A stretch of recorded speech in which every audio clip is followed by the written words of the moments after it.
जयंती मंगला काली भद्रकाली कपालिनी दुर्गा क्षमा शिवा धात्री स्वाहा स्वधा नमोस्तुते।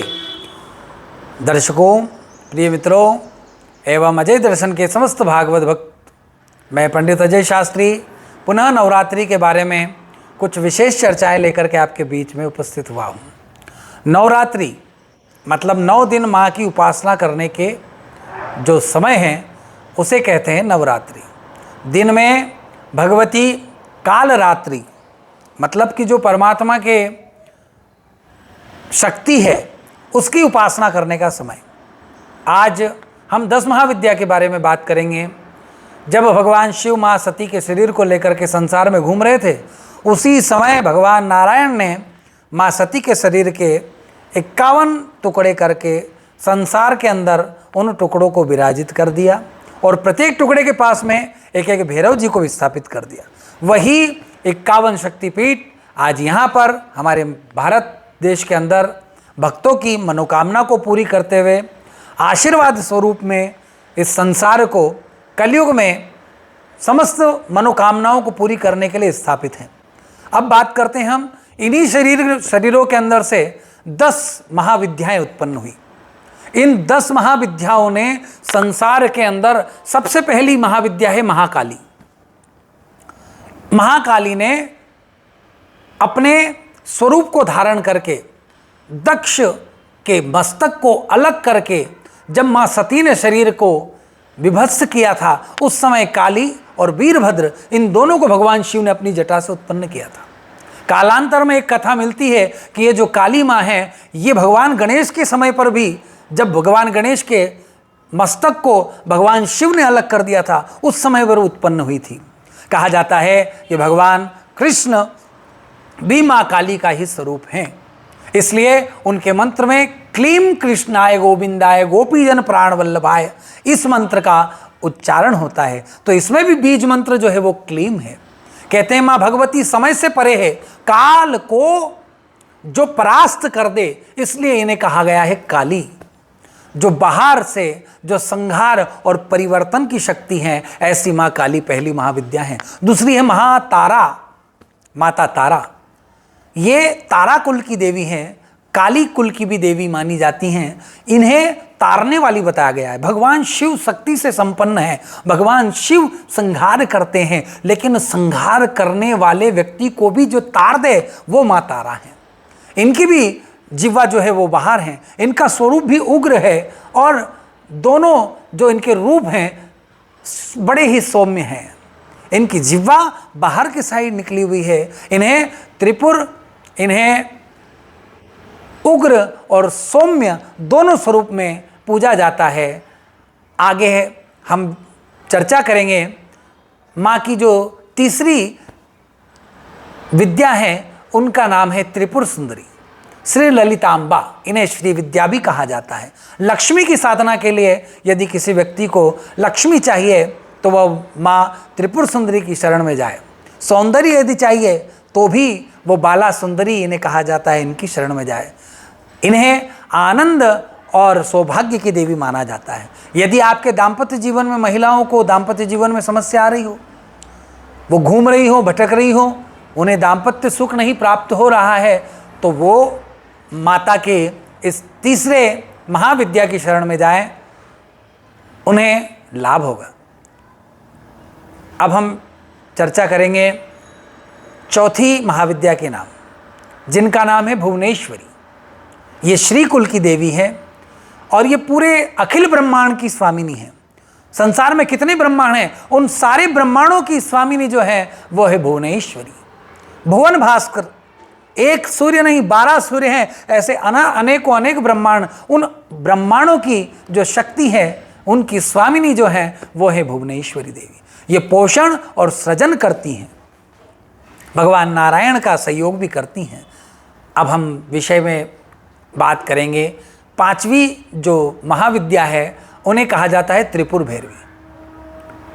त्रिपुर भैरवी भगवान शिव के त्रिशूल के अग्रज से जो उत्पन्न हुई हैं, वही अष्टभुजी भगवती तारा कुल की देवी हैं और इनका स्वरूप भी उग्र है। यही त्रिपुर भैरवी हैं। विनाश और परिवर्तन की देवी भी इन्हें माना जाता है।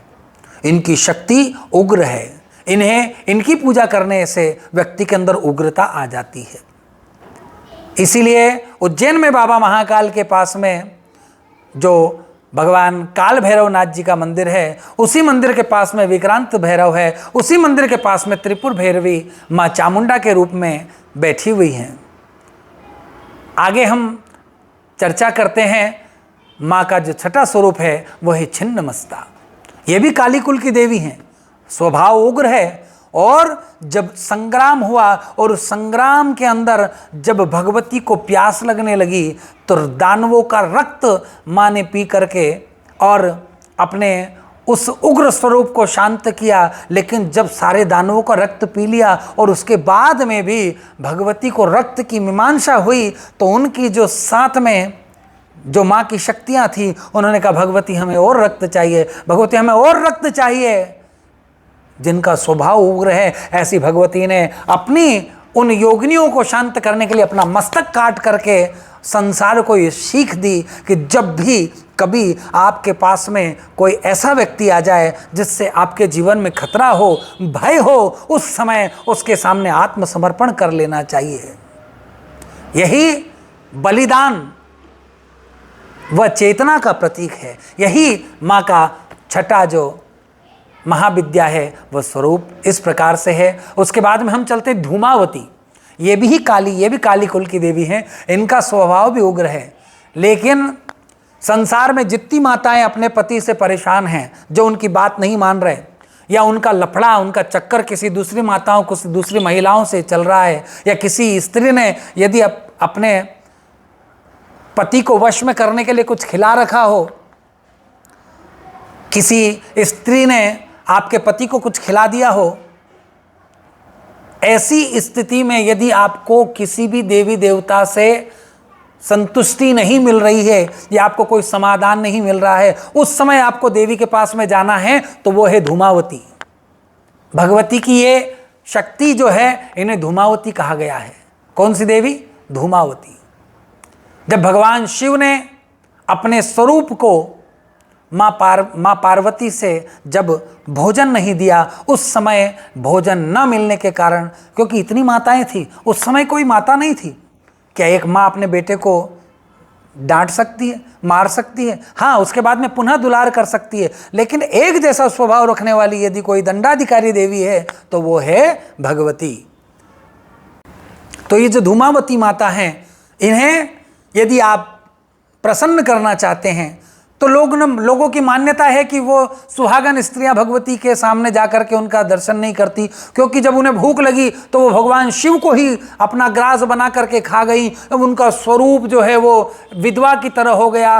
और यदि आपको अपने पति की प्रसन्नता चाहिए, या आपके बेटे को किसी ने कुछ खिला दिया हो, आपकी बहू ने कुछ खिला दिया हो, आपके बेटों को किसी प्रकार का कोई कुछ हो गया हो, आपकी बेटी को किसी ने कुछ खिला दिया हो, तो मैं आपको आशा दिलाना चाहता हूं कि संसार में एक ऐसी देवी भी हैं जिन्हें कहा जाता है धूमावती। वही धूमावती माता आपके उस बच्चों के ऊपर चलाए जा रहे, आपके बच्चों के ऊपर किए हुए सारे बुरी शक्तियों के कार्य को काट सकती हैं। वो है धूमावती। जय श्री कृष्णा। आगे हम चलते हैं। भगवती का 8वीं महाविद्या है, उन्हें कहा गया है बगलामुखी। ये 8वीं 10 विद्याओं में से 8वीं देवी हैं, 8वीं विद्या हैं। इन्हें कहा, ये भी काली कुल की देवी हैं। इनका स्वभाव भी उग्र है। पर बगलामुखी देवी का स्वरूप जो है वो शत्रु की जिह्वा पकड़े हुए है। शत्रु की जिह्वा को स्तंभन करते हुए उस जिह्वा से शरीर में सबसे ही ज्यादा यदि कोई सी इंद्री आपको कार्य करती है, संसार को मंत्रमुग्ध करती है। जो लोग कहते हैं वशीकरण, तो वशीकरण भी करने के लिए आपको आपकी वाणी ही सबसे बड़ा वशीकरण मंत्र है। इसलिए स्तंभन, जो व्यक्ति की बुद्धि को स्तंभित कर दे, जो व्यक्ति के चलते हुए कार्यों को लोगों ने सोचा स्तंभन कहीं बाहर से नहीं आता, स्तंभन हमारे शरीर के अंदर है। आप इस शक्ति को अन्यथा लेकर के चले गए। ये जितनी भी शक्तियां हैं ये सब हमारे शरीर के 60 चक्रों के अंदर ही विराजित हैं। शरीर के अंदर 7 चक्रास हैं, उन 7 चक्रास के अंदर से यदि कोई चक्र हमारा बुरा कर रहे हैं, कोई चक्र हमें दूसरी ओर ले जा रहे हैं, यदि उनका हमारे शरीर से संबंध बन करके वो चक्र जब एक्टिव होते हैं या अनएक्टिव होते हैं या अनबैलेंस होते हैं, तो वो अलग अलग प्रकार की एनर्जी अवशोषित करने लग जाते हैं। उन चक्रों को स्तंभित करने के लिए माँ बगलामुखी का ये स्वरूप 10 महाविद्याओं के अंदर से ये शत्रुओं का नाश करने वाली हैं। शत्रु कहीं बाहर से नहीं आ रहे हैं। आप अच्छा बोलेंगे तो लोग आपसे प्रेम करेंगे, यदि आप गलत बोलेंगे तो लोग आपसे विपरीत हो जाएंगे। आपकी वाणी,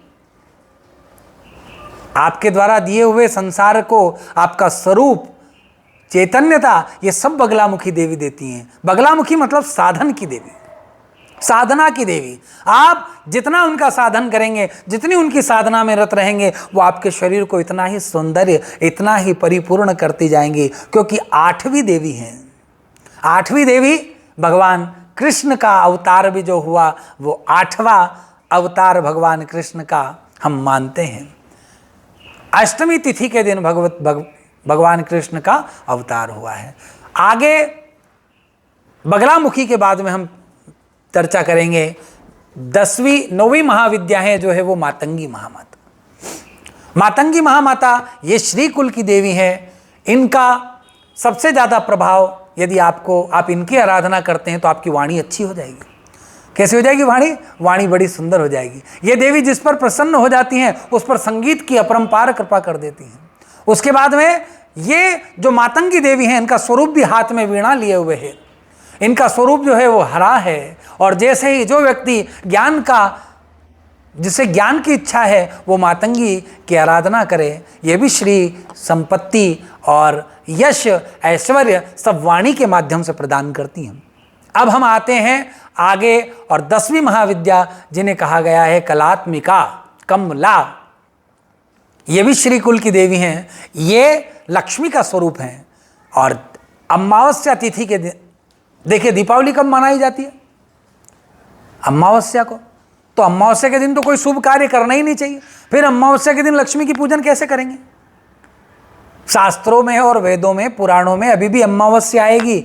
अमावस्या तिथि के दिन जो लक्ष्मी की, जो धन की, जो स्तंभन की, और ये सारी देवियों की जो अधिष्ठात्री देवी है 10 महाविद्याओं में भी जो सबसे प्रधान देवी हैं, कलयुग केवल नाम आधारा। कलयुग में विष्णु देव रक्षम, भगवान विष्णु यज्ञ के यजमान की, पूजन के यजमान की, भगवान विष्णु सर्वा देवाधीनम जगत सर्वम। ये सारा संसार किसके अधीन है? देवताओं के। मंत्राधीनम देवता, देवता किसके अधीन है? मंत्रों के। तत्र मंत्र ब्राह्मणाधीनम, वो मंत्र किसके अधीन है? ब्राह्मणों के। तो जो अपने घर में बुला करके अमावस्या तिथि के दिन पाठ पूजन कराता है, सत्यनारायण भगवान की कथा कराता है, हवन कराता है, होम कराता है, पितरों के निमित्त तीर्थ में जाकर के तर्पण मार्जन विनियोग इत्यादि करवाता है, गरीब ब्राह्मणों को भोजन कराता है, भूखे लोगों का भोजन कराता है, गौ माता की सेवा करता है, ऐसे व्यक्ति अमावस्या तिथि के दिन यदि करते हैं तो वो श्री से संपन्न हो जाते हैं और लक्ष्मी और नारायण की कृपा उनके ऊपर पूर्ण हो जाती है। ऐसे ही ये भगवती का स्वरूप आपके सामने 10वीं महाविद्या जो है वो कमला उन्हें कहा गया है। ये लक्ष्मी का स्वरूप है, धन और समृद्धि प्रदान करती हैं। हम इस प्रकार से 10 महाविद्या के बारे में आपसे चर्चा कर रहे थे। पुनः किसी और विषय के साथ में आप सभी से निवेदन है, यदि हमारी वीडियो आपको अच्छी लग रही है, हमारे चैनल के लोगों का जो ये कार्य है आपको अच्छा लग रहा है, ये जानकारियाँ जो हम वेदों की, शास्त्रों की आपके सामने उपस्थित कर रहे हैं, तो आप हमारे चैनल को आगे बढ़ाएं। अजय दर्शन चैनल को सब्सक्राइब करें, ज़्यादा से ज़्यादा लोगों तक इस ज्ञान को पहुँचाएँ। जय श्री कृष्णा, जय पीताम्बरा।